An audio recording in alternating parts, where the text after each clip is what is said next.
All right, folks, I am seeing us on the second screen, which means, Mindy, Ella, and TJ, that we are live today. I'm seeing people start to join. We've got 3 people, we've got 8, 10, 15. And so as you are joining, just know that you are in the right place. This is the home of transforming clinical data collection by putting patients first, put on by Clinical Trials for All. We are so excited to have this conversation today on Clinical Trials Day here on May 20th. We've got an excellent group of panelists, and we're gonna really take 1 to 2 minutes here to set up the introductions. I'm gonna give everybody 1 more minute to join, and then we're gonna go ahead and get started. While you are joining, just know that this is meant to be an interactive conversation. So there aren't going to be slides. We're going to go back and forth. Ella and Mindy and TJ, we're all going to answer questions, and we're also going to answer your questions. So you see that comment section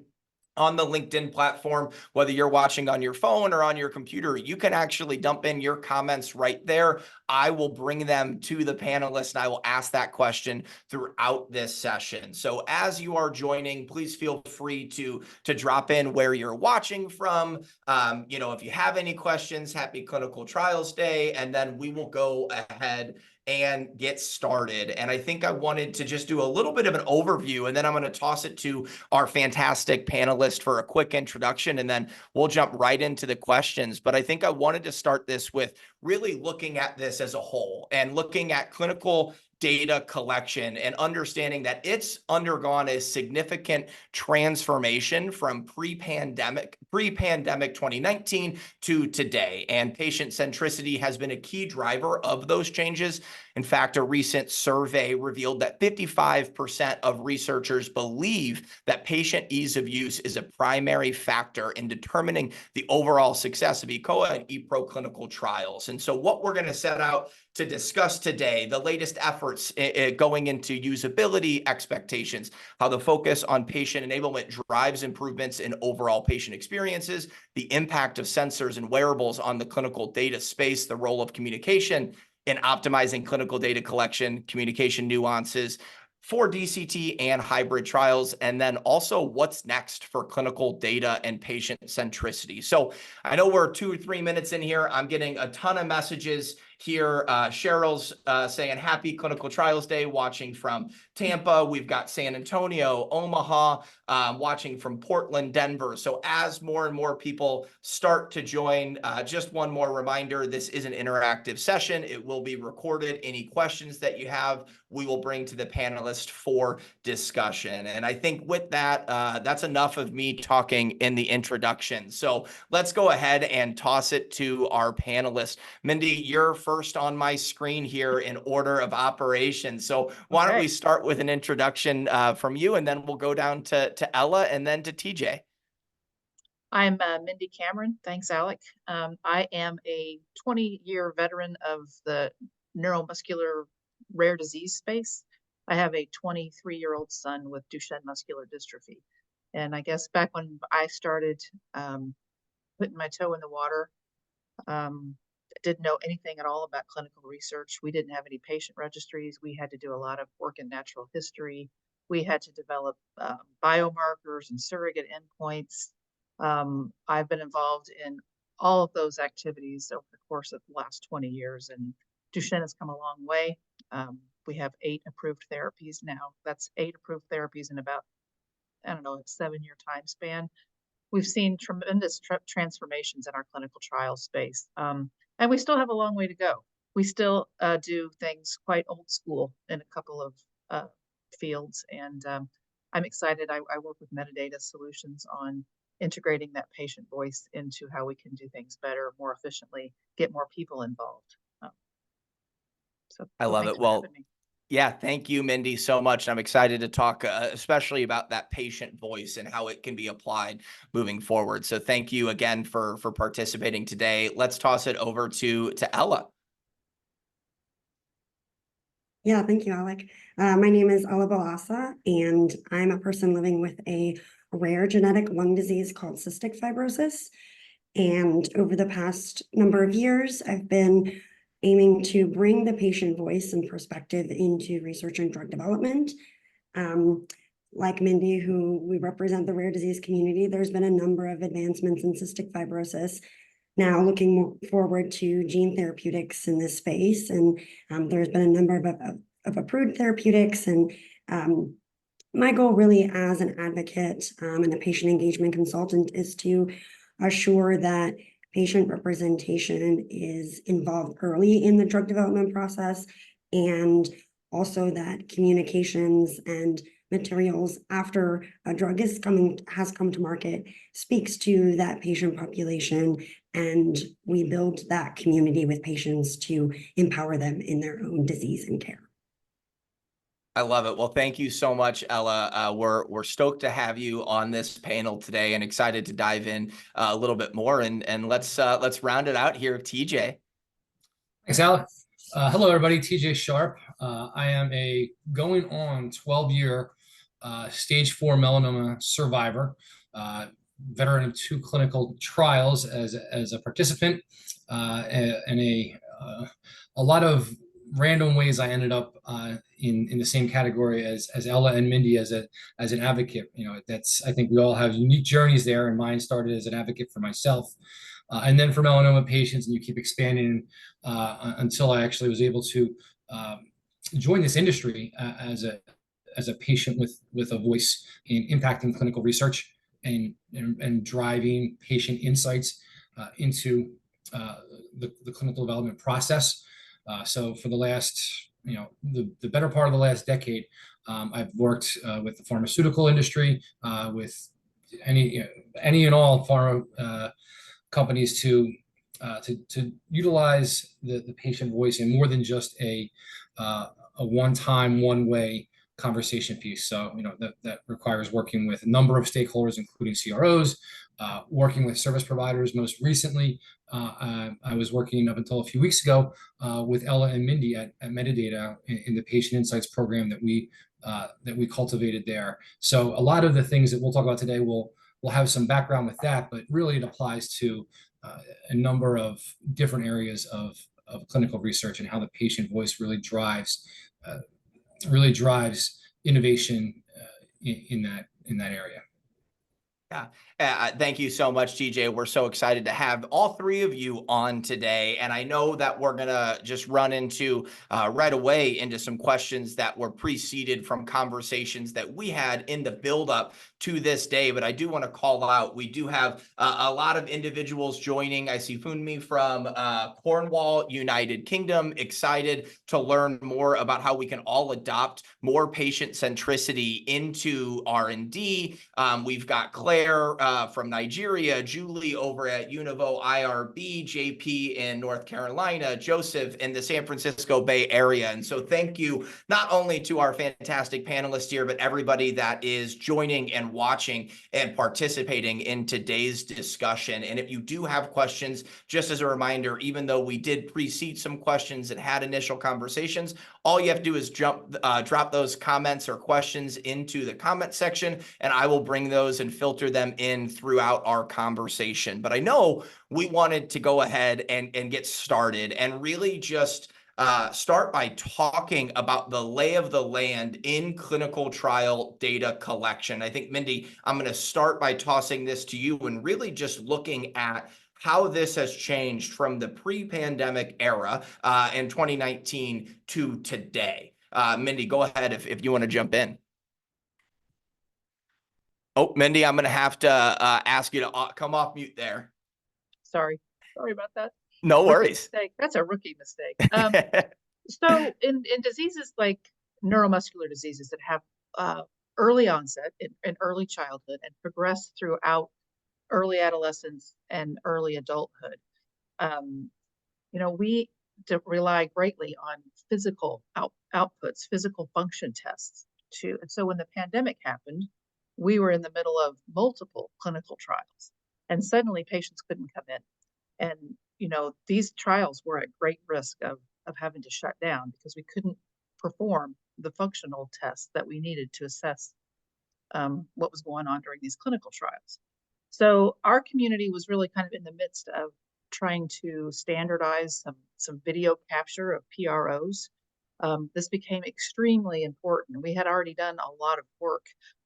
So it really accelerated our capacity to think about ways we could collect data outside of a clinic in a situation that historically had all been done in clinic. You know, every clinic had a walkway in the back. There were where patients were performing the 6-minute walk test.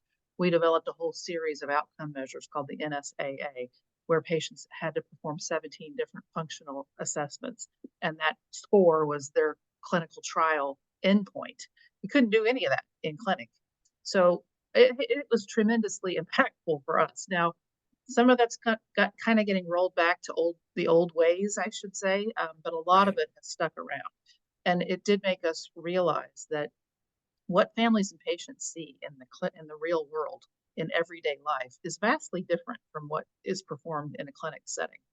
So capturing that has become kind of the new horizon for us, the best way to capture PR, the best way to use DCT technology.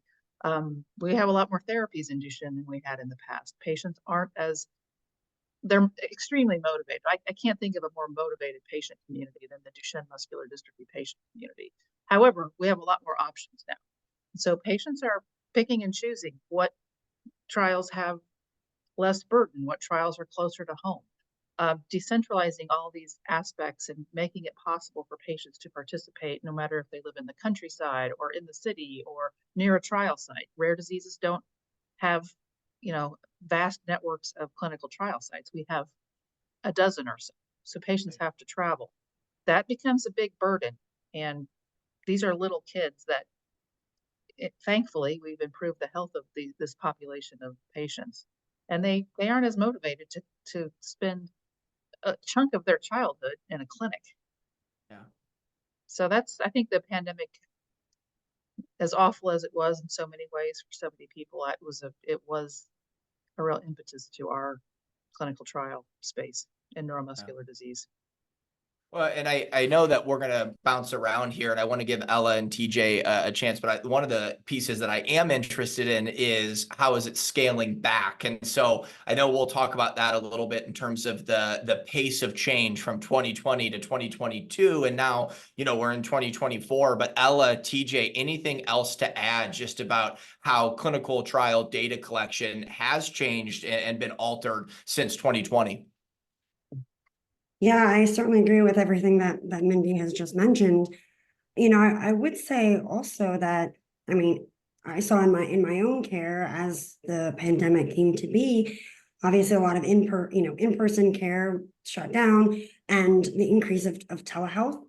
And I think that this, in some ways, although it allowed for this data collection to be continued, from a home and virtual setting, there was certainly, and there still are, I think, a lot of gaps in that care. And especially then early times where we're trying to set up, there wasn't these platforms that were enabled to, do telehealth efficiently or to gather collection from some of the data from some of these devices. There was still a lot of glitches, a lot of errors. And I think there were some populations of patients that fell off of receiving adequate care.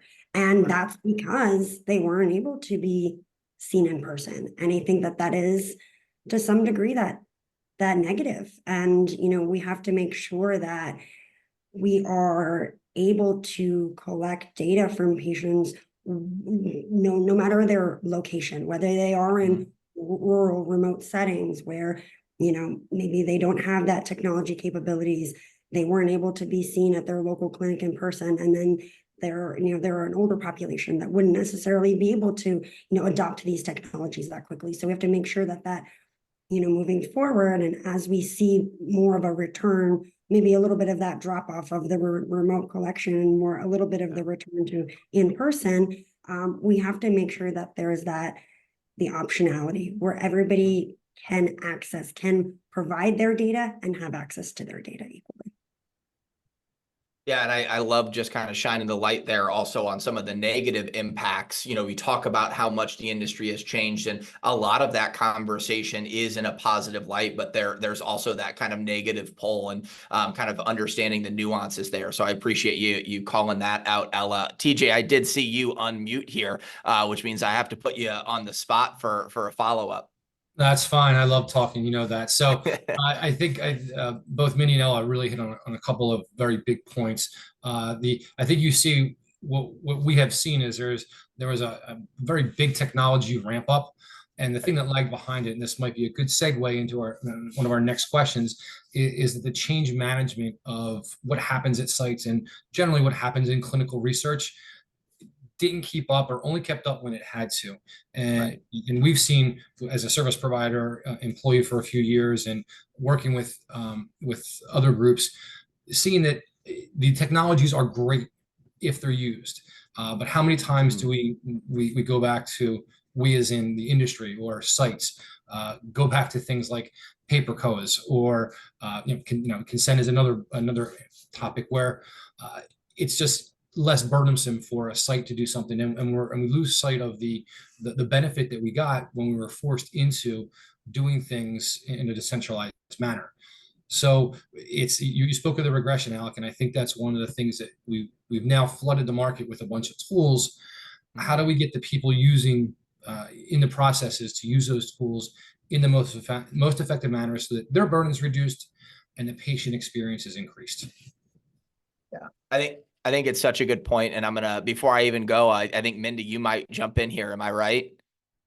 Well, I think we also started collecting so much data during Right. that time, and like it wasn't standardized, and it was coming from different inputs, and we weren't prepared to be able to do anything with a lot of the data. You start thinking about how much data is coming in per patient when you think about wearables and sensors. You know, I think that's been one of the biggest things is we didn't really know how to integrate that quickly. Because if you think about the beauty of gathering data in real time is you can do trial assessments and determinations much quicker if you are getting consistent data that you can coherently collect. Right. So that's the next big thing for me is how we're going to take all this data from all, think about how many patients were involved in the COVID vaccine studies. Suddenly there was a lot of data, and how are we going to decipher that and take out a lot of noise that also is associated with gathering that much data in such a short amount of time on so many people. You talk about getting data out of electronic health records, but there's no standardized way to do that. Right. How to even decipher automatic note taking during a clinic visit. The amount of data when you think about it is mind blowing. So how are we going to harness it and use it and allow patients to use it as well? To Ella's point, this is a huge thing. This idea of burden. It's a lot of work to participate in a clinical trial, and until we can start integrating clinical trial activities with some of the clinical care activities that patients are expected to take and do, that's just too much to ask for a patient, especially in my world, a pediatric patient that really wants to not spend their childhood in the clinic. Let's work on how to give data back to patients that they can use in their real life. Yeah.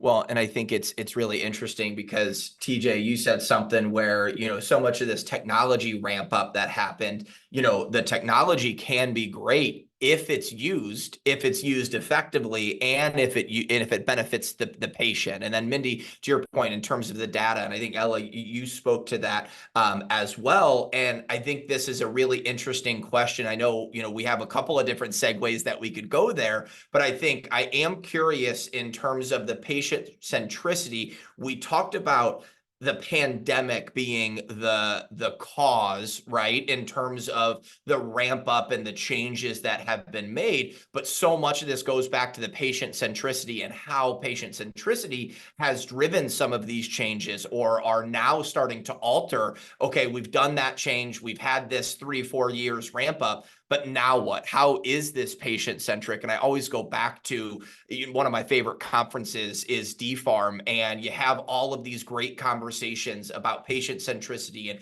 the changes that are being made. And then you kind of go that next layer deeper, and it's, okay, well, what about the patient centricity? How has that actually driven? And so I know we just talked about a whole plethora of items, and I know, Mindy, I think I was going to go to you first, but I'm just going to ask this question, and I expect everybody will want to answer. But everything we just talked about with the changes, not only that have been made up to 2024, but now what's going to be changed beyond 2024, 2025, and the rest of this decade, how has patient centricity actually helped drive those changes? Who wants it? TJ unmuted first, which means TJ gets to go first. I hit the button first. I was going to say, Mindy, you can go first if you'd like, but I'm happy to tackle part of it. I think one of the things that we're seeing is that the industry as a whole is starting to see the almost the Venn diagram of how we all have to work together and play nicely in a sandbox. And that involves the typical industry stakeholders. It involves the sponsors. It involves the CROs. It involves sites. It involves technology providers. And all those people sort of were overlapping in a lot of ways. What it didn't involve very well is the patient voice. And I think that what we've seen the patient voice evolve into over the last couple of decades is from a voice of you should listen to us to we're one of those stakeholders too, and we're going to be an active part of sitting at this table, as another one of our advocates is very fond of saying, because we are just as invested, if not more, as a patient, but we're also invested in the success of the trial process. And I believe that as that recognition across all of that, all of the other stakeholders comes, that not only is it nice to have a patient voice there, but it's actually critical. It's being pushed as compliance by the FDA, and it's also being seen as good business to have the end users of your product be part of the design from the initial get-go. It's now coming to the recognition that we're just not sitting at the kids' table anymore, for lack of a better example. Yeah. Well, and I love the kind of metaphor, if you will, of sitting at the table from the very beginning. I think, Ella, you might have mentioned it in your introduction too, and TJ hinted at it with the patient representation from the very beginning. And that's such a critical piece. Mindy, I'll toss it to you if you want to add anything on top of what TJ just walked through. I don't know how much you know about the Duchenne muscular dystrophy space, but we have had so many trial failures, so many. Some of these were failures. They were futile. They were, deemed though the trials ended. Well, some of them, I believe, failed because of bad trial design. Patients weren't consulted. People didn't understand the patient burden. People didn't understand the difficulties that parents had getting these kids into sites. And I think that if they had incorporated that patient voice earlier and really thought about what they were collecting, we over collected data at first. In our first trials, we tried to get too much data, and that sometimes could confound results. We've gotten much better. I think we're just an amazing community to look at when you think about how far a group of people can come in a short time and really learn. And failure, I don't even like to use the word failure, because I don't really feel like anything we learned something from every single experience, even if it was, wow, we should have gotten patient input on that much sooner. Right. Some of the ultra rare diseases, though, they don't have that ability. They're hard to find patients. So I've been involved with everything from the very first disease registry that we had. I mean, how important is just that step? Right. None of this can happen unless you really have a thought out plan about how you're going to structure and sequence and put a cadence to how you're going to go about getting, how are we ever going to get away from placebo controls in rare diseases if we don't develop natural history data into, synthetic control arms? We know what we're looking at. It's been incredibly challenging in a lot of neuromuscular disorders. They're very varied among patients. There's different genetic factors that play a role. It has been incredibly challenging to get trial results that are clear cut and like this absolutely works for all patients. You know, we've had a lot of stumble. We've had tremendous successes in a disease that has historically been one of the toughest out there, in my opinion.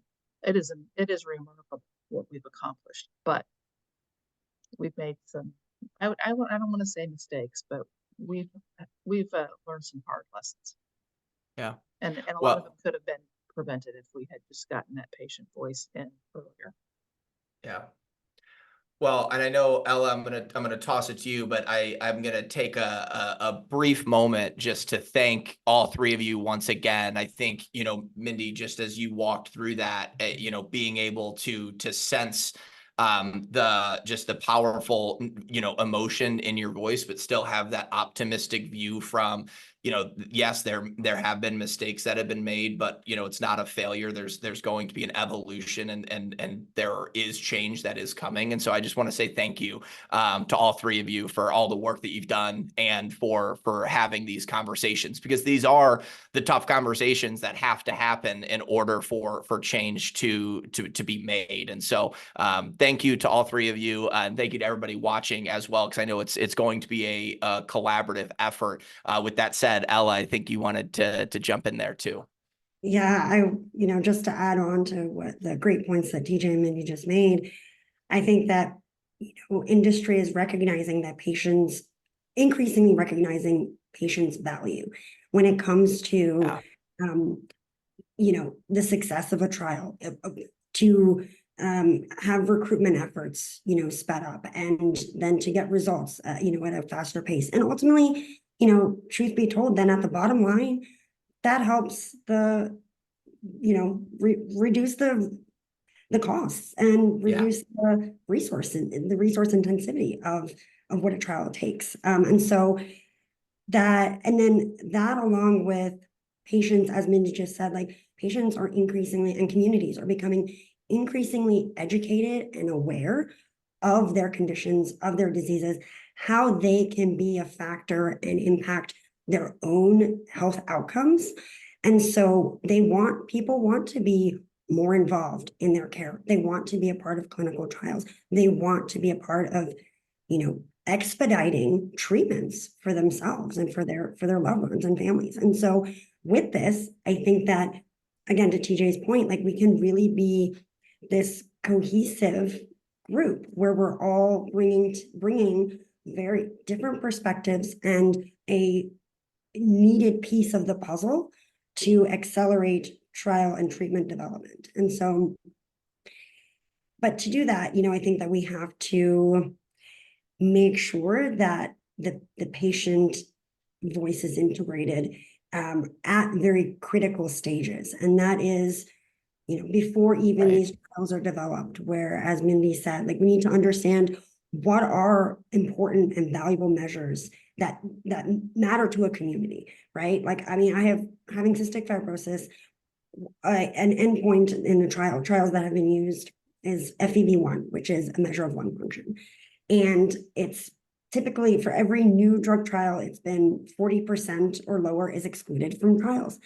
And it's something that I really have been an advocate for, is pushing to develop trials that, you know, have adaptive trials, utilizing different, you know, coming up with novel endpoints, and really, you know, coming up with ways that a broader representation of patients across, you know, different lung function values can be added to these trials, so that we as patients feel that we are contributing value and contributing to the advancement of research, but then also that we receive that benefit too. So there's a multitude of reasons why patient centricity has to be the utmost importance as we move forward. Yeah. I always joke that there is a moment in these LinkedIn lives that is worth the price of admission, and of course the price is $0 today. But I feel like those three answers from TJ, from Mindy, from Ella on that question were worth that. I just want to say that just walking through that from each of your perspectives shines such a light on each of those individual pieces and how important the patient's value is up front, but then the impact that will be made on them and on the trial down the line. I know we've got a lot to cover here. We're about at the halfway point. Again, this is a fantastic conversation about transforming clinical data collection by putting patients first, brought to you by Clinical Trials for All, a fantastic set of panelists here. Before we go into our next preceded question, we did get a question that's a little bit adjacent here from Julie, the CEO over at Univo IRB. And so I am going to toss this question out there. We don't have to spend a ton of time on it, but I want to give it to everybody just in terms of the question is, what are the major roadblocks to using digital health technologies that we are seeing today? And I know we've got a lot of questions about this, so I figured this is a good segue into some of the digital health technologies. Mindy, I see you went off mute first, so I will toss it to you. Well, I think about sensors, and sensors are amazing in neuromuscular and movement disorders. You know, how a patient is performing activities in their everyday environment is huge, but we can't just use sensors, because what happens with movement disorders is patients learn how to compensate. So in order to really measure how a disease is progressing, we have to look at the whole clinical picture of these trial participants. You know, we have to look at, you know, what they're still, all the sensor can tell you is that they're still moving around. How are they moving around? That's what's missing in sensor technology in my space. So I think that's one thing that I've really started thinking a lot about. I love the idea of sensors. I would love to see sensors integrated into long-term therapy monitoring. We have some new gene therapies emerging in the neuromuscular space, not just in Duchenne, but in several different types of muscular dystrophies. And how are we going to measure over time, over long periods of time, how patients are doing in their real environments? Because these patients are doing better, and they are definitely not interested in coming in more often than they already had to. They're feeling good. They're out living their lives. We still need to watch what they're doing. We need to watch what happens when they become adults and they develop different health issues. Maybe they have kids. There's a zillion things that these kids that were dosed as babies and toddlers, how they're going to do long term. Right. That has got sensor written all over it to me, but it's not quite the whole picture. It's not so easy to say slap a sensor on them and we'll be able to figure out how they're doing. The sensors are a big part right. of it, but not all of it. TJ, I see you unmuted here, and same with Ella. So let's go TJ and then Ella here. I will be very quick. It's kind of what I said earlier about change management. We give a lot of technology to sites. I'll put my SCRS hat on here and say when we're overburdening sites with different technologies, we're now minimizing the gains we're getting. So it's partially on the providers to align technologies a little better with a common user experience. It's partially on sponsors to not be so disparate when they're choosing technologies, and it's partly on the sites and the CROs that work with them to align their whole technology stack.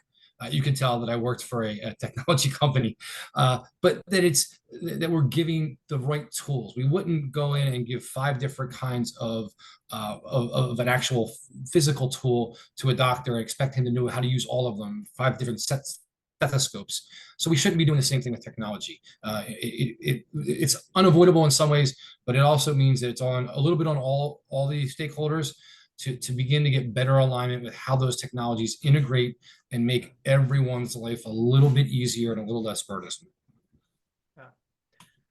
Go ahead, Ella. And then from the perspective of, the burden on the patient and making sure that there is that interoperability between these the different technologies that are used. And then also that we have to make sure that, yeah, not overburdening the patient with these and making sure that we are educating and teaching on how to appropriately use these technologies for adequate data collection, right? Because when we are throwing these various, digital platforms at patients, we have to make sure that, value, like data, accurate data is actually being collected from this, right? So that's the most important, and that's key. So there is that finding that balance. And then also making sure that these technologies, again, interoperability or can communicate with one another in the sense that data can be transcribed or sent across, EHR systems from a clinical trial to the patient's health records, versa. Like, I think that when we have this influx of data, as Mindy has mentioned, where so much data is being collected on patients, let's actually be able to use that for the betterment of understanding a person's health and then being able to make appropriate healthcare decisions based on that. Yeah, I love that. I think there's that inflection point of the technology and how much of the technology is,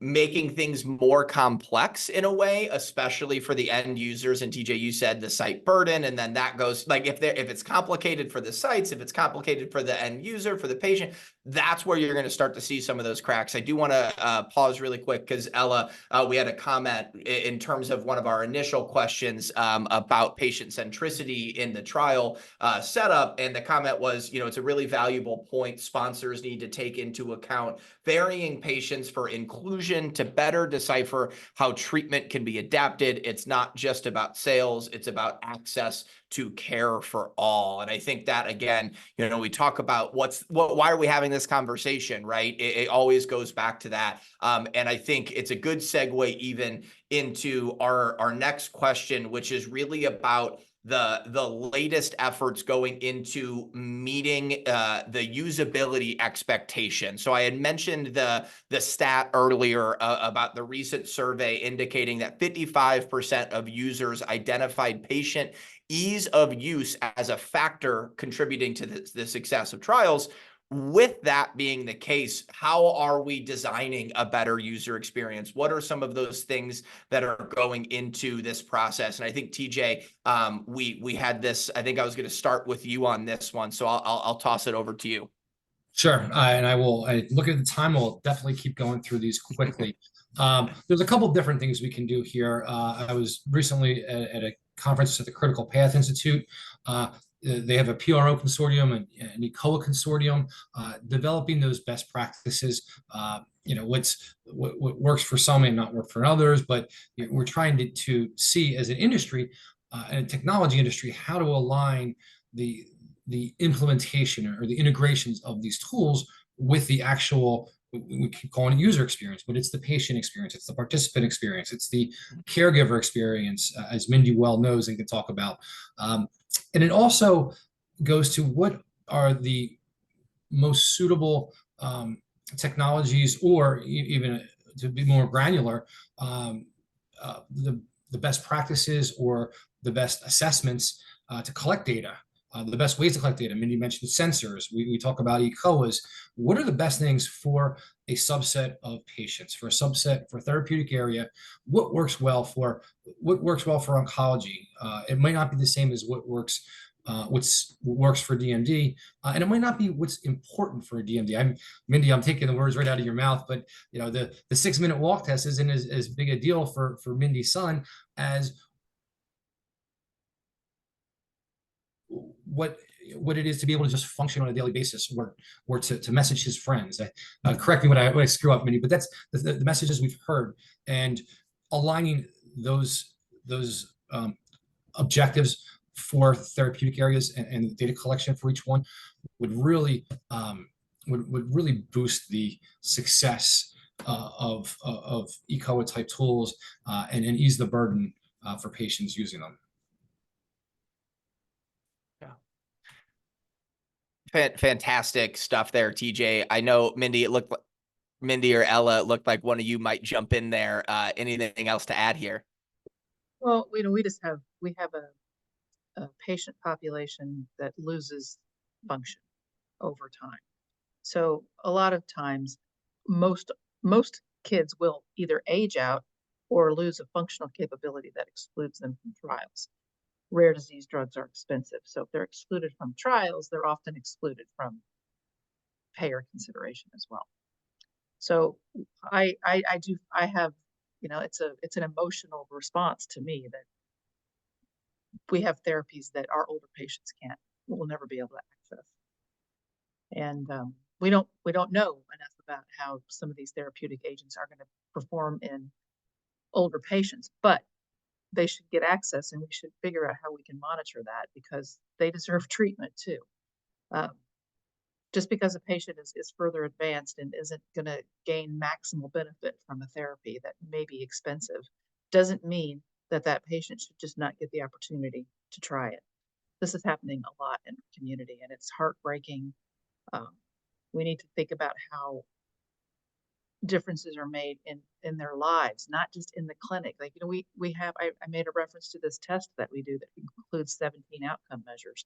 The way a child rises from a chair, whether they touch their leg or not, that's the difference in a score. Right. It doesn't really matter if they touch their leg. It matters if they can get up.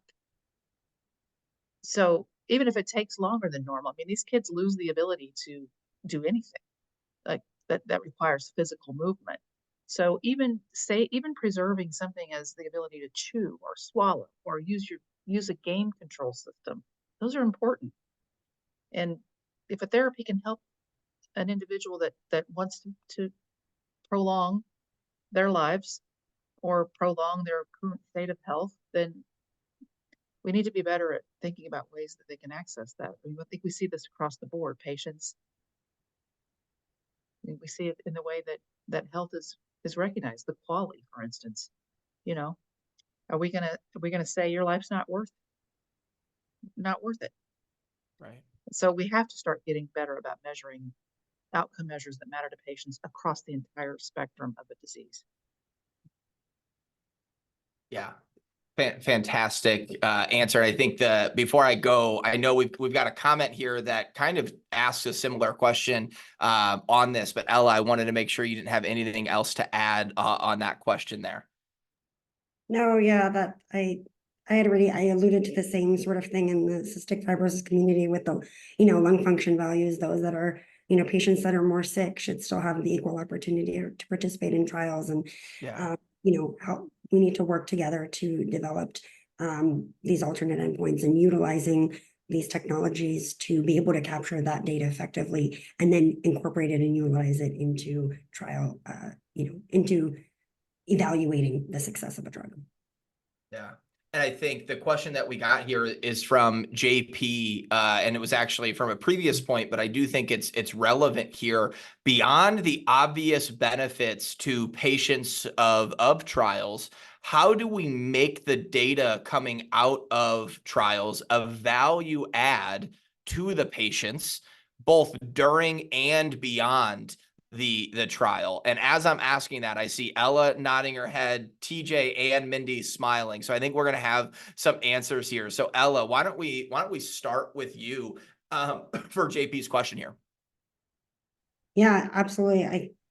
Being able to utilize data that comes out of a trial and effectively to educate a patient population on not only the outcomes of that trial and how it benefited the community and what, just it helps to increase patient awareness, increase patients' shared decision-making in their care, and be able to increase health literacy. So there's so many ways that this can help to empower patient communities.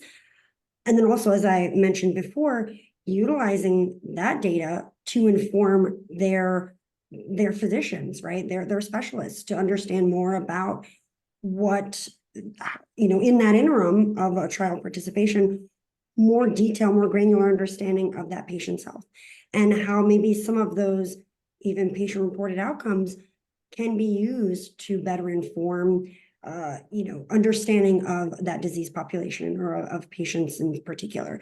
So really, there is so much value in being able to use this data outside of trials for a multitude of reasons, both from an education standpoint and from an health outcomes perspective.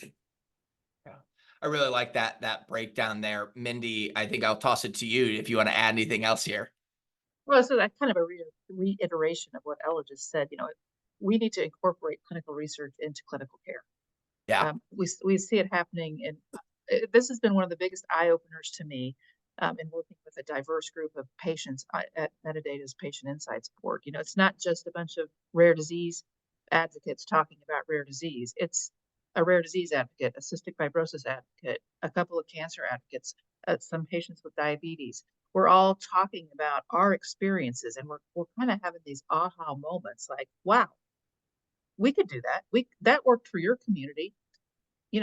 Some of my most profound aha moments as a patient advocate working in industry now have been from other patients and things that have worked for other communities. And there's certainly too many silos across the whole breadth of healthcare. You get into your zone, and we in rare disease, we do try to mimic what is working for others. Like, we really would like to have a rare disease center of excellence at FDA. So all these disparate pieces of information that everybody's inputting, all these sponsors are coming into FDA with all this information. How do we harness that and make it work for everyone instead of just keeping it, this is for this disease, that is for that disease, this Right. belongs to this sponsor. This advocacy group is heading that effort. It's a mess. It seems so, it's like, not to minimize it, but it does seem so simple there when you talk about the disparate information and the, I love where you talk about the silos, and clinical research needs to be clinical care. And it's a good segue. And so TJ, I'm going to segue into this question. And then I think if you want to add to the previous question, feel free to do that. But I think that we've talked a lot about the decentralized and hybrid and how things are changing. And there's this underlining theme that Mindy, you were just alluding to, of the silos and effective communication. And one of the things that I know we wanted to talk about is how much more weight goes to effective communication, and how much more important is it in this new era that we're in, following the increase of decentralized and hybrid trials, where there might be less oversight and that impetus on the lack of silos and effective communication. So I think everybody had a little piece on this, but TJ, I'm going to toss it to you first, and then we'll jump in from there. Sure. If you think about the traditional clinical trial experience, it was very clinic centric. Right. I go into a clinic, I have my physician tell me what has happened since my last visit.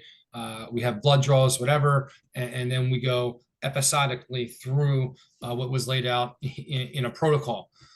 We have the opportunity now to, and sort of to wrap up the last point, is to cultivate patient meaningful data and give that access bidirectionally, both to the patient, which is really important. And Mindy and Ella and I have talked about this a lot.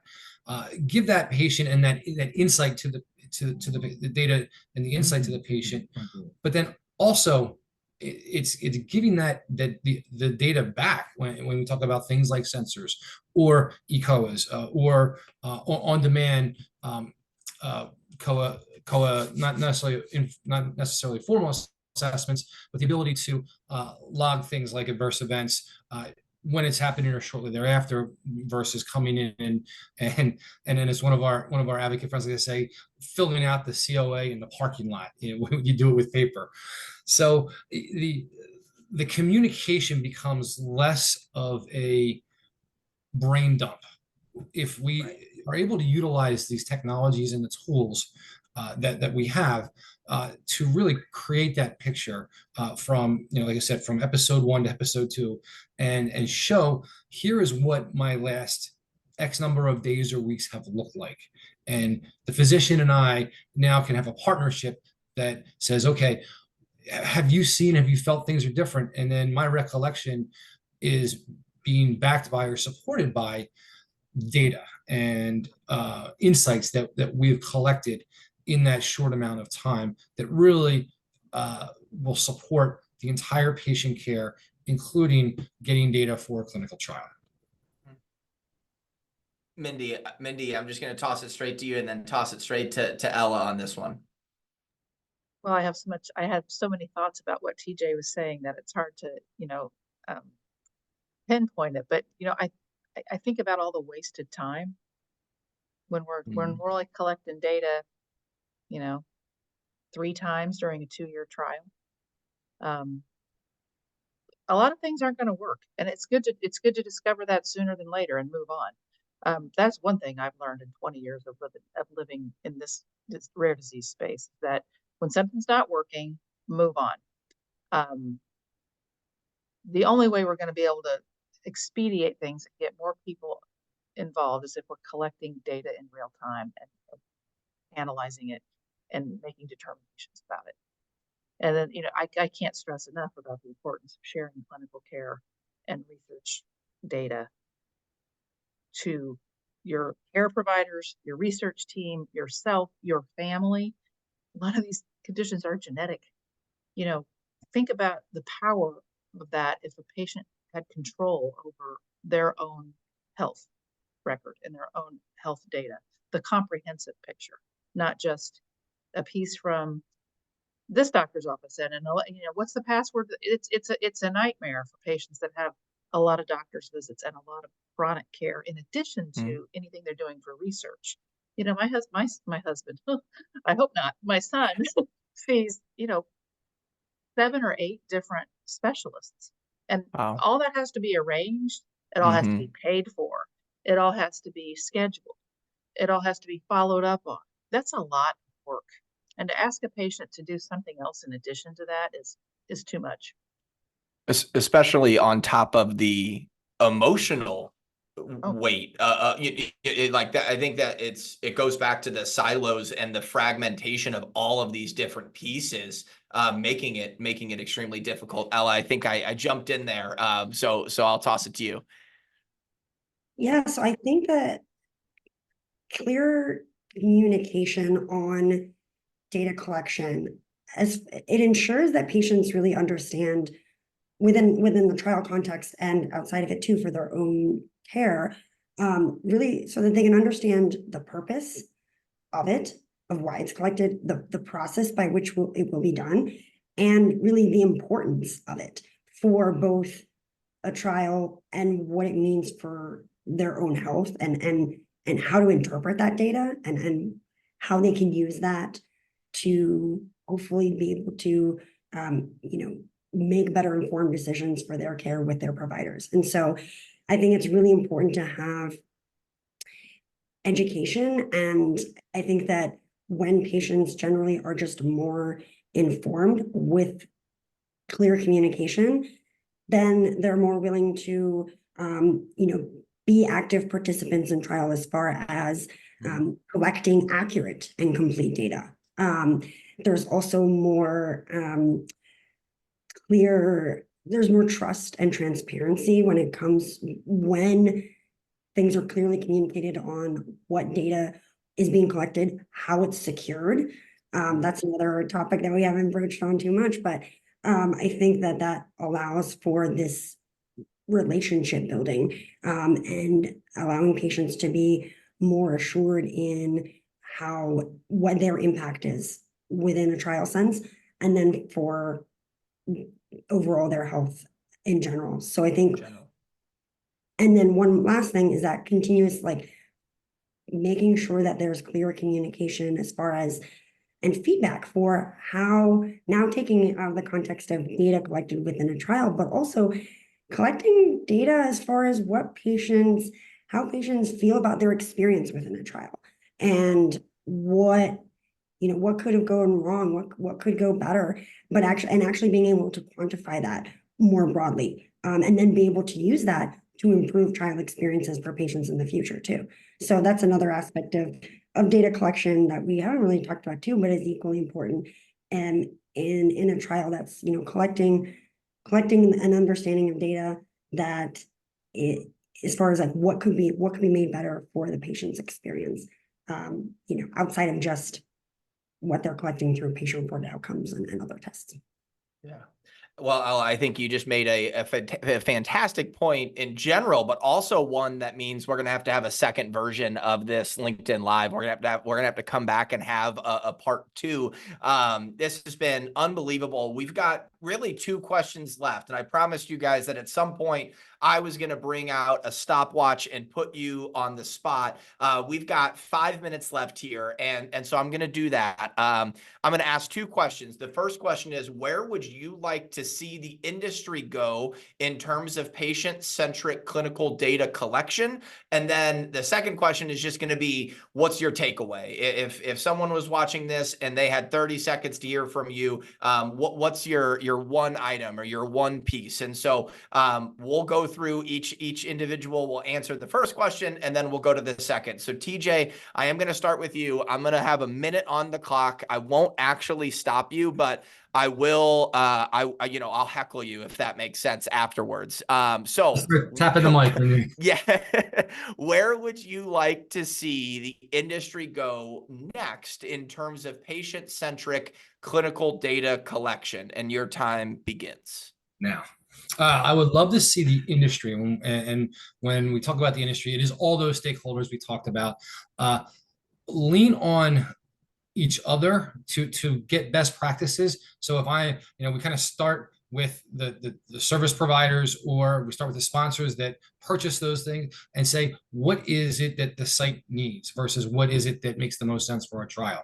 The site and CROs feedback to the purchasers. This is what we need from data collection. But it's also both of those groups going to patient leaders, patient advocacy groups, and engaging them in that communication process, so that when we say this is what we want to do for X trial in therapeutic area Y, here is our recommendation, and make sure that you get buy-in from someone who understands the population and what the population will experience on a clinical trial. That was 1 minute and 1 second. Very impressive. I love you're setting the tone. Ella, why don't we go to you? Oh gosh, I don't know if I can be more than that. I kind of adding on to my points that I made earlier, I would really like to see patients be able to utilize the data from all these various sources, right? All this data that's being generated, and to effectively be able to use that to empower themselves in their care, and to be better advocates for themselves by understanding more about their disease, and being able to access this data systematically through these various platforms, but in a way that is accessible and easy to interpret and understand. And I think that is a way that we can, continue to collect these various sources of data, and also have that value add for patients outside of just the clinical trial setting itself. So being able to access that outside of it, being able to utilize that to make these informed decisions for their care with their providers, and also be empowered to then be a part of, that helps patients to want to be a part of clinical research in the future as well. So I'll stop there.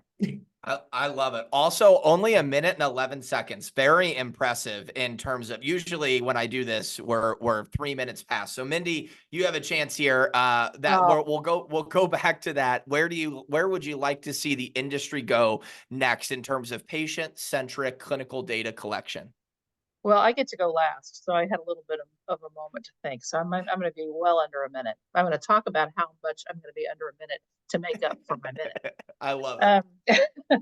I'm going to say, stop saying no, stop saying impossible, start saying how, and start asking patients. I think that's as simple as that. I can't tell you how often I ask, can I get that cardiac MRI result for my son and share it with his care team? That would unblind the study. I'm like, my son is late stage Duchenne muscular dystrophy. It's really hard for him to have an MRI. Share the data, or I'm not going to do it. Don't tell me that as it's going to unblind something or it's going to mess up a data point. Call his clinical care team and collaborate and get everything this patient that's required for this patient in one go, and stop saying it can't be done. We can colonize Mars, or we're working on it. You know,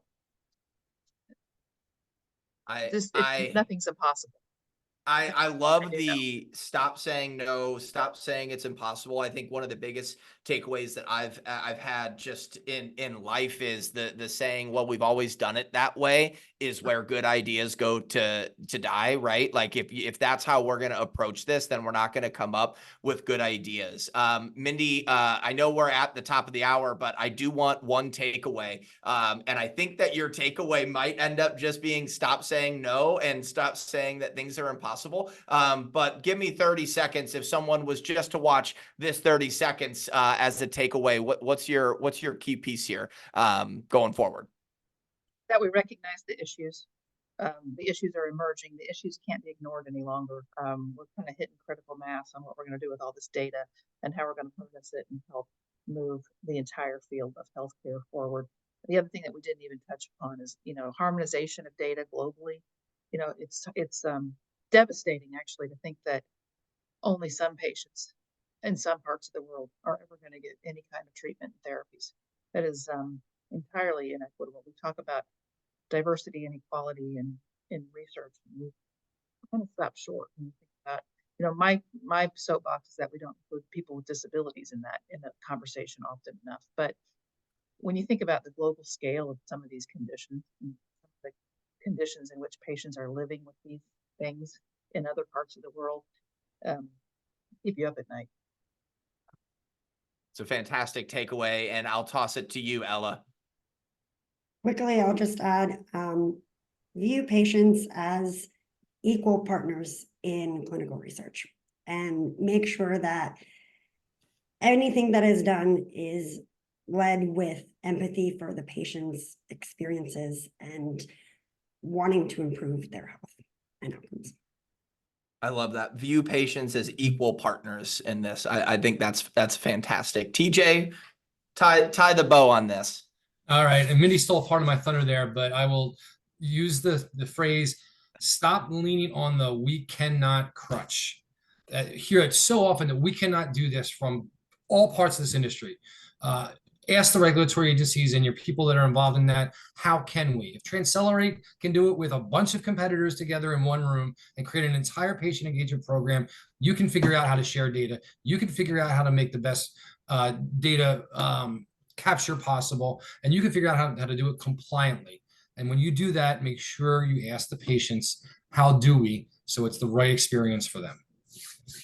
I love it. And all three of those final thoughts were less than 2 minutes in total, which means you all hit under the 45-second marker, which is just one more reason why all three of you have been fantastic. I just want to say thank you one more time to each of you, Mindy, TJ, and Ella, for participating in this conversation. For everybody watching, thank you so much for participating in today's talk, but also for the impact that you're making in transforming clinical data collection by putting patients first. Today has been brought to you by Clinical Trials for All. Clinical Trials for All is a non-commercial initiative to increase global clinical trial participation by educating patients and caregivers about the opportunities and advantages of research as care. And I think there's no better way to celebrate Clinical Trials Day than to have this conversation with the three of you. So thank you once again to each of you for your thoughts, your insights, and your time today.